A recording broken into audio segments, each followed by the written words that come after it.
Maing buntag mga mon, bagong adlaw, bagong pag-asa. Hapak-hapak na butamon, matag adlaw.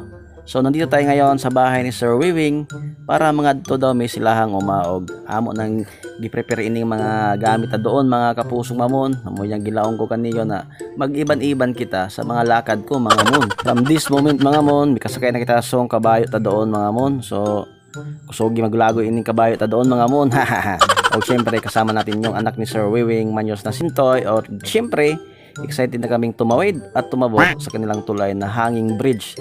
So medyo mabuga-buga kita sa ani doon mga mon kay medyo taas ka diyo iyang tulay na pag-agihan ta. So nandito tayo ngayon mga mon sa palayan ng mga farmers kung saan dito tayo dadaan at syempre yung sasakyan natin relax muna yan kasi medyo mahaba-haba pa yung lalaguyin natin at babaktasin mga mon. So as you can see mga mon, medyo mainit dito at syempre tayo po ay susunod kang Sir Wiwing at sa kanyang pamilya para papunta tayo doon sa kanilang sakahan. O syempre mga mon, pasuwi ka diyo ining adlaw ta doon mga mon. So dito na nga mga mon, nandito tayo ngayon sa palayan ni Sir Wiwing. So kita nyo naman, medyo pisagi ka diyo ining sikita doon mga mon. Sobrang dumi po kasi alam nyo naman yung dadaanan dito is sobrang makitid at the same time basa po yung mga pilapil na pagagihan ta doon mga mon. Og ako excited na po ko makabot silang payag na grabe daw kanindot og daghan tay makaon dito og unsa pay dugayan nakaabot na bidriya silahang lugar. Og syempre as you can see mga mon, nagprepare na po tayo ng mamimerienda ngayong araw na to. So wow, ang sarap naman ito mga mon. So unto pa pay dugay-dugayan ta doon mon, titirahin natin to mon, baka tirahin pa ng iba. Hapak-hapak ka mon, tirahin mo na. Kumanon ta na.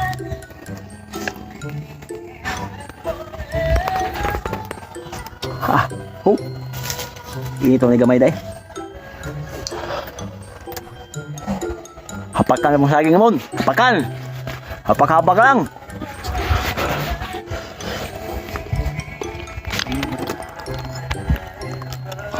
Dili ang balay sa una oh.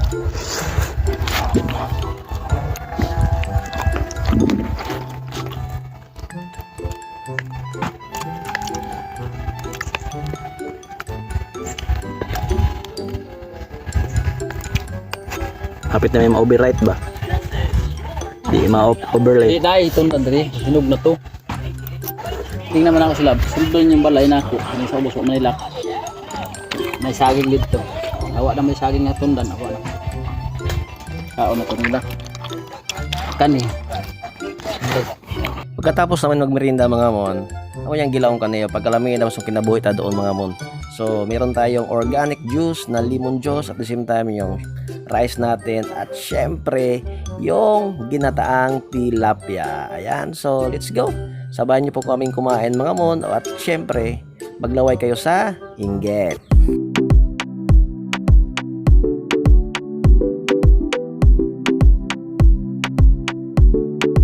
Let's celebrate like the new year.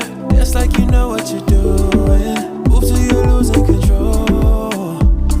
Oh, put up your glass for a toast now. Let's make it last to the sundown. Tell them we made it, you know.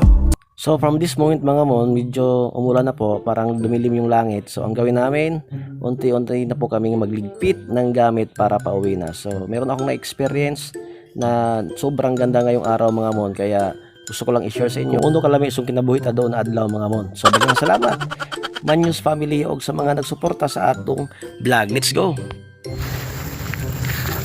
So yun mga kapusong mon, tayo po ay pauwi na.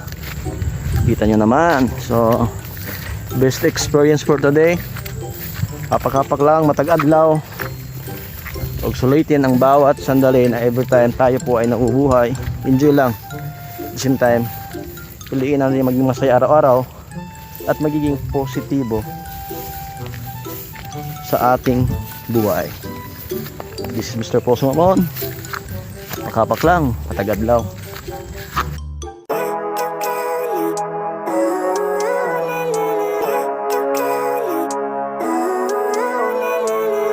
Living life every day, late at night, not okay. All I want, and I pray, all I need are some better days.